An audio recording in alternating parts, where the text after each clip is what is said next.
साथ संगत जी, प्यार से कहना ध्यान निरंकार जी। आज वर्चुअल रूप में जो सभी आनंद ले रहे हैं इस समागम का, और सभी को जो थीम भी पता है, विश्वास, भक्ति और आनंद की है,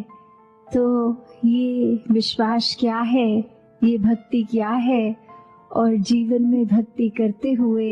ये आनंद की अवस्था को कैसे प्राप्त किया जा सकता है। तो ये एक जर्नी, एक रास्ता अगर हम देखें कि एक इंसान के जीवन में ये कैसे पड़ाव हैं, तो सबसे पहले तो हम अगर देखें तो ये विश्वास कैसे आ सकता है। विश्वास तो उस चीज पर भी होता है जो या तो कोई हाइपोथेटिकल भी अगर हम बात करें तो उस पे विश्वास तब तक नहीं बैठ पाता जब तक साक्षात वो चीज नहीं देख पाते। तो उसी तरह ये जो ब्रह्म ज्ञान है, तो ब्रह्म ज्ञान के ही जीवन में आने से ये विश्वास आना इस प्रभु परमात्मा पे, और ये भक्तिमय जीवन की यात्रा आनंद से जिए जाती है। जिस तरह एक हम उदाहरण भी देखें अगर, तो हम ये सुनते भी हैं अगर कि दो तरह के खाने होते हैं पदार्थ भोजन के, एक को जंक फूड की कैटेगरी बोलते हैं और एक को हेल्थ फूड की, कि ये जो हेल्थ फूड है इसने शरीर को तंदुरुस्त रखना है, बहुत ही पौष्टिक आहार है। और दूसरी तरफ जहाँ जंक फूड की बात होती है कि उसमें पोषण नहीं होता, वो सेहत को खराब करता है, उसमें जो गुण होते हैं वो इतने नहीं होते। तो किस तरह फिर हमारे को जब ये पता लग जाता है, एक बार वो खाकर खानों में जो अपने शरीर में फर्क हम देखते हैं, तो किस तरह ये विश्वास बैठ जाता है कि हाँ ये हेल्थ फूड अच्छा है। फिर किस तरह हम बार बार वो इच्छा रखते हैं कि प्रतिदिन इस तरह से शरीर में वो पौष्टिक आहार ही जाए ताकि ताकत बनी रहे, स्वास्थ्य हमारा ठीक रहे। और फिर वही हम अपनी डाइट प्लान को भी उस तरह फॉलो करते हैं। तो ये विश्वास जब आ गया कि इस प्रकार का भोजन अच्छा है, फिर उस भोजन की भक्ति हो गई, उसको बार बार हम हर समय कोशिश यही कि उसके साथ हम जुड़े रहें उस भोजन के।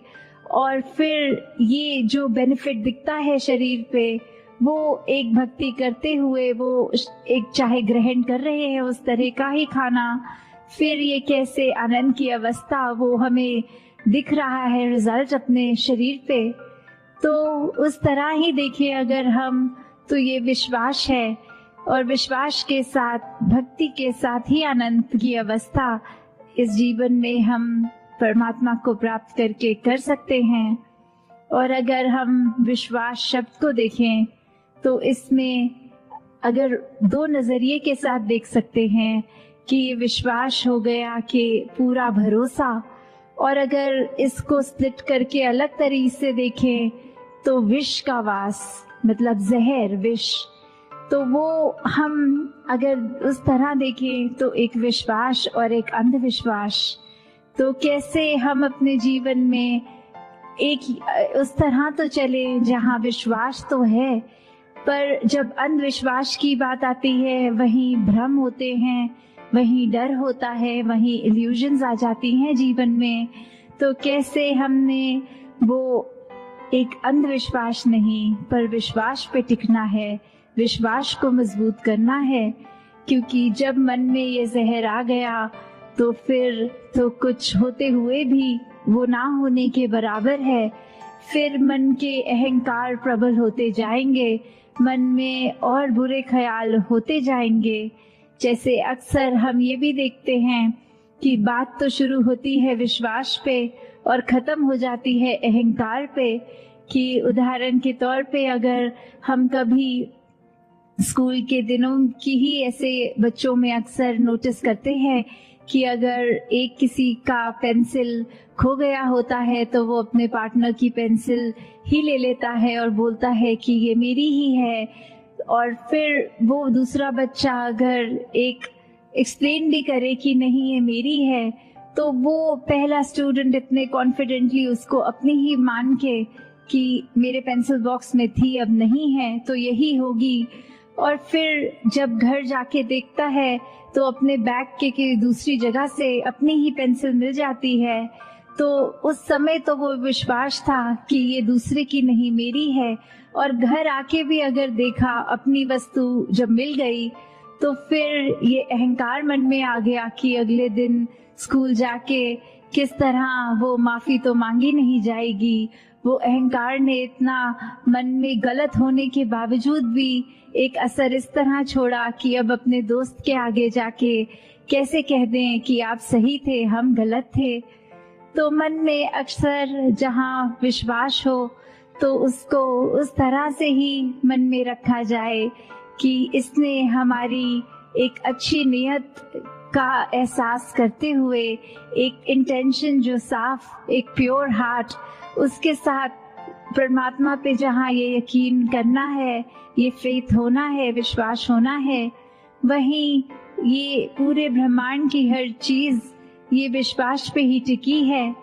और विश्वास ऐसा नहीं हो कि असल में तो कुछ और है पर हम मन में कोई कल्पना दूसरी कर लें, ये आंख बंद करके असलियत से आंख चुरा कर कुछ और कर लें, तो फिर वो बात कि किस तरह अक्सर अगर हम ये अंधविश्वासों के ऊपर भी जाएं, उनको एनालाइज करें, तो सुपरस्टिशंस का ओरिजिन किस पर्पस से होता है और आज इंसान उसको किस तरफ ले गया, कि ये शुरुआत में बहुत ही लॉजिकल चीजें उनके कारण भी दिए गए कि इस वजह से ये चीज करनी है, और इंसान कारणों को भूलकर सिर्फ एक उसको नियम की तरह बनाकर ही चल रहा है बिना कारण जाने।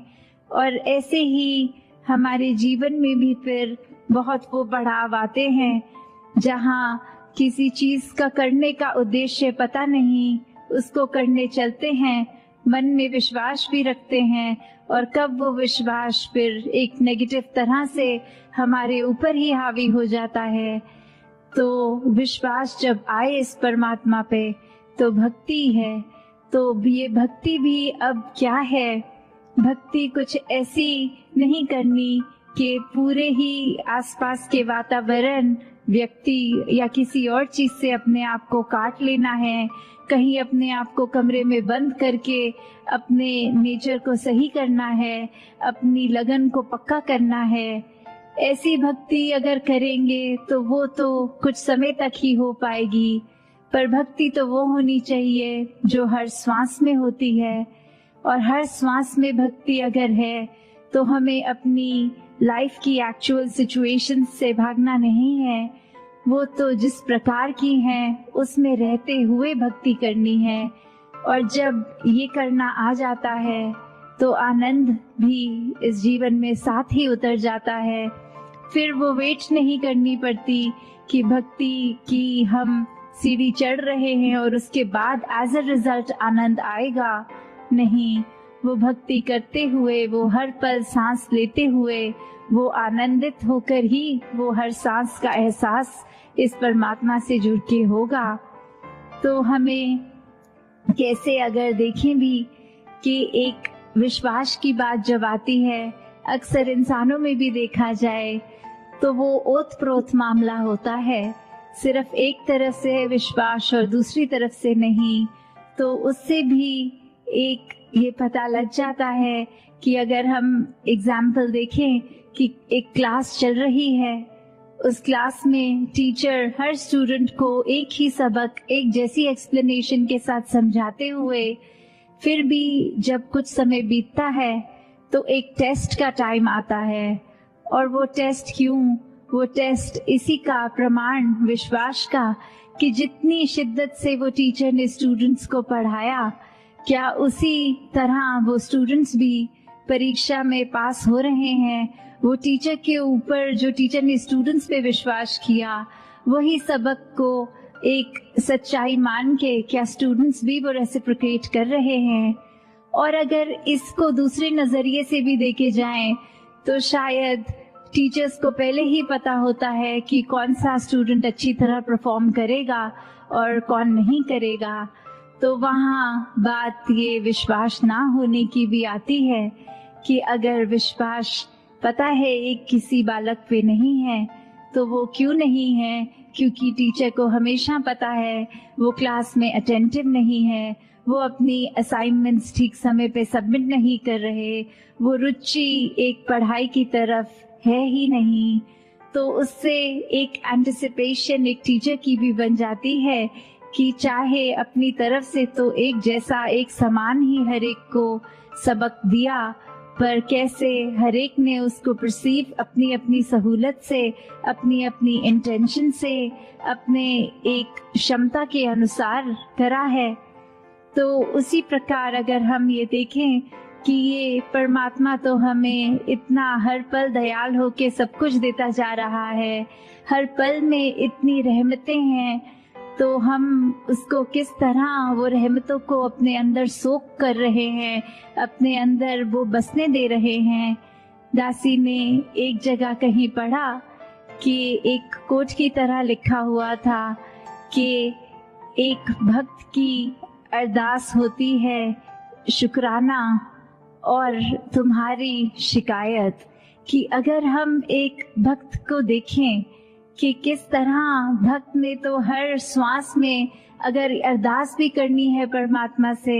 तो इस तरह ही करनी है कि जो है बहुत अच्छा है, बहुत अच्छा किया है। और उस यही पैरामीटर होता है कि पहचानने का, चाहे देखने में सब इंसान हैं पर अंदर भक्त कौन है। भक्त वही जो कभी परमात्मा को कोसता नहीं, भक्त वही जो कभी ये नहीं मानता कि परमात्मा ने कुछ भी अधूरा दिया है। भक्त हमेशा संतुष्ट होता है।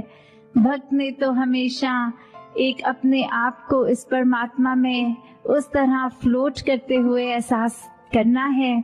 कि इसी के रंग में रंगे हैं, जिस रंग रखे वो ही रंग अच्छा। ये परमात्मा के हाथ हम कठपुतली समान हैं, चाहे हमारे अनुसार वो आबादी की तरफ हम सोच रहे हैं कि हम प्रफुल्लित हो रहे हैं या एक आबाद और बर्बाद वाली बात। तो किस तरह एक हम अगर सच्चे भक्त हैं तो फिर मन में ऐसा होगा ही नहीं कि कहीं परमात्मा को हम उस नजरिए से देखें कि कुछ एक जिस पे विश्वास टूटने वाली बात आए, क्योंकि ये विश्वास भी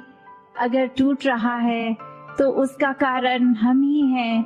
अक्सर हम ऐसे भी कर लेते हैं कि सोच लेते हैं कि क्यों ना परमात्मा का ही टेस्ट लिया जाए और अपनी सिचुएशन के अकॉर्डिंगली मन में ही धारणा बना लेते हैं कि यदि हम ये करेंगे और एज अ रिजल्ट ये होगा तो परमात्मा है, तो परमात्मा सच्चा है। जहाँ हम आस्था रखते हैं वो एक सच्चा दर है। पर अगर ऐसा नहीं तो उसी समय वो एक नास्तिक की अवस्था को अपना लेते हैं। तो कैसे एक हर बार हम जब ये सोचेंगे कि परमात्मा का हमने टेस्ट लेना है और परमात्मा ने हमारे अनुसार वो रिजल्ट्स देने हैं, तो हम खुद ही देख लें कि हम भक्ति से तो कोसों दूर हैं ही, पर साथ में किस तरह हम अपने ऊपर भी वो विश्वास अभी नहीं कर पा रहे। हम एक ब्रॉडर पर्सपेक्टिव देख ही नहीं पा रहे। हम अपने छोटे वो तंग दिल्ली में ही फंसे हुए हैं। तो आनंद की अवस्था से तो हम अभी बहुत ही दूर हैं। मन में हमारे कुछ भी हो, अगर हम एक उसकी बात करते हैं कि कोई खाली जगह जब हम देखें और एक भरपूर जगह के जीवन में हमारे अंदर कितनी अच्छाइयाँ या एक सामने वाले की कितनी ही ज्यादा अच्छाइयाँ दिख रही हैं, पर अपने जीवन में एक चीज की इच्छा जो हम रख रहे हैं और वो ही चीज अगर नहीं है तो हमारा नजरिया उस पे नहीं जाता कि क्या क्या है हमारे पास, पर उस पे जाता है कि क्या नहीं है। और फिर हम उसको एक माइक्रोस्कोप लेंस जो बोलते हैं कि इतने बारीकी से देखने लग जाते हैं कि जो कुछ है उसको नजरअंदाज कर देते हैं, जो नहीं है फिर नजदीक से तो हर चीज में कमी दिखी जाती है। फिर एक पूर्णता तो हमें दिखेगी नहीं, हमें अपने जीवन में लगेगा ही नहीं कि एक ये चीज ना होने की वजह से पूरा जीवन ही खराब लगता है। तो जहाँ अपनी हर वस्तु को जो दातार ने ये एक रहमत की तरह झोली में डाली है, अगर कुछ नहीं है तो उस पे ध्यान ना दें, क्योंकि अगर ध्यान देना ही है, एक बारीकी से कुछ टटोलना ही है, तो वो अपने अंदर अपने मन को बारीकी से देखा जाए कि किस तरह मन का तो इस दातार ने नेचर ऐसा बनाया था कि हम अपने अंदर झांके। मन इसलिए कि जो फील कर रहे हैं खुद अपने आप को कैसे ठीक करें, एक अपने मन से जो एहसास कर रहे हैं वो हमें अंदर से कितना मजबूत, कितना स्ट्रॉन्ग और कितना मुश्किल घड़ियों में भी किस तरह उसको हम पॉजिटिव रख सकें। पर मन ने कहीं ये माया के चक्कर में अपना नेचर ऐसा बना लिया है कि उसको बाहर की ओर देखने लग गए हैं हम औरों की तरफ, हम कमियों की तरफ। तो जहाँ मन का काम अंतर का एक अपना हमें दृष्टिकोण, एक नजरिया, हमारे अंदर क्या चल रहा है वो इंट्रोस्पेक्शन, उसके लिए काम आना था, पर वो हम दूसरों के लिए नफरत, निंदा और ऐसे अनेकों एक खराब सोच देकर मन में उससे हर दिन जब उपयोग कर रहे हैं मन का, तो फिर वो एक नेगेटिविटी की ओर, एक चंचलता, एक हर तरह का हम उसमें एक दोष डालते जा रहे हैं। तो कैसे अपने मन को जब हम साफ रखते हैं, और मन साफ रखने का सबसे आसान तरीका ये भक्ति में तो सेवा है, सिमरन है, सत्संग है, कि जब इस निरंकार से जुड़ गए हैं तो फिर ये आनंद अपने आप जीवन में उतरता है। हर पल मन बहुत ही शांत, बहुत ही स्थिर, सहज भाव में, एक जो कहते हैं कांस्टेंट ब्लिस जो है, एक खुशी, उस तरह एक कभी भी वो एक्सट्रीम निराशा की फीलिंग नहीं होती। तो कैसे हमने हमेशा अपने जीवन में जहाँ हर पल कोशिश करनी है कि इस परमात्मा पे ये विश्वास हमारा पूरा रहे, वहीं साथ ही साथ कैसे भक्ति को किया जाए और वाकई ही भक्ति क्या होती है उसको उसी नजरिए से किया जाए। भक्ति सिर्फ नकल नहीं है कि हमने देखा है पुरातन कैसे करते थे उसको एक रिपीट करना, नहीं। भक्ति हर एक की एक इंडिविजुअल जर्नी है, कैसे हमने हर दिन अपने आप को उसमें और प्रबल करना है, कैसे हमने हर एक चीज से जुड़े होने के बावजूद वो डिटैच्ड अटैचमेंट की अवस्था कि कुछ है तो उसका तो मजा उस समय लेना है, कुछ नहीं तो फिर अपने मन को उदास नहीं करना। कैसे वो इच्छाएं होनी मन में तो लाजमी है, पर वो इच्छाओं की पूर्ति ना होने से मन को फिर एक पतन की ओर ले जाना, एक मन पे बहुत बड़े बोझ बना के रखने। तो भक्ति तो फिर समर्पित होकर ही हो सकती है। जब इच्छाएं इतनी आ जाती हैं तो फिर भक्ति उस समय मजबूत नहीं रह पाती। अगर इच्छाएं पूरी ना हो तो भी अपने आप को हम एक पक्का कर ले कि इसका ना होना में भी बेहतरी ही है, तो फिर ही वाकई ही एक असल रूप में इंसान आनंद का एहसास कर सकता है। तो दातार हर एक पे कृपा करे, जो हर एक की इस समय एक अरदास भी है कि किस तरह से सत्संग रूप जो एक इतनी वास्ट हम मनाते थे समागम पे, हर कोई अपने घरों से चलकर फिजिकली गैदर होता था, और अब चाहे वर्चुअल रूप में इस तरह कर रहे हैं, पर भाव तो सबके वही, ये लगन इस निराकार से सबकी वही। और आगे के लिए अरदास कि हर कोई संतों के साक्षात दर्शन करके एक दूसरे की चरण रज लेकर उस रूप में ही ये समागम का त्योहार जो हर्षोल्लास का होता है, ये कैसे एक रूह का संबंध निरंकार से हर पल होता तो है, पर जब समागम पे सब आके इकट्ठे होते हैं तो फिर वो एक अंदर की जो खुशी इतनी ज्यादा प्रफुल्लित तो हर एक पे दातार यही कृपा करे, जहाँ हर कोई भक्ति भरा जीवन अपना एक स्ट्रॉन्ग करता जाए, वहीं फिर हर एक के लिए, संसार के लिए, सर्बत का भला, वो एक अरदास कि ये ह्यूमैनिटी एक साथ आगे बढ़े, एक सेल्फिश होके अपने आप को तंग दायरे में ना रखें, अपने मन में हमेशा अच्छे ख्याल रखें। तो दातार हर एक पे कृपा करे। साथ संगत जी, प्यार से कहना, धन निरंकार जी।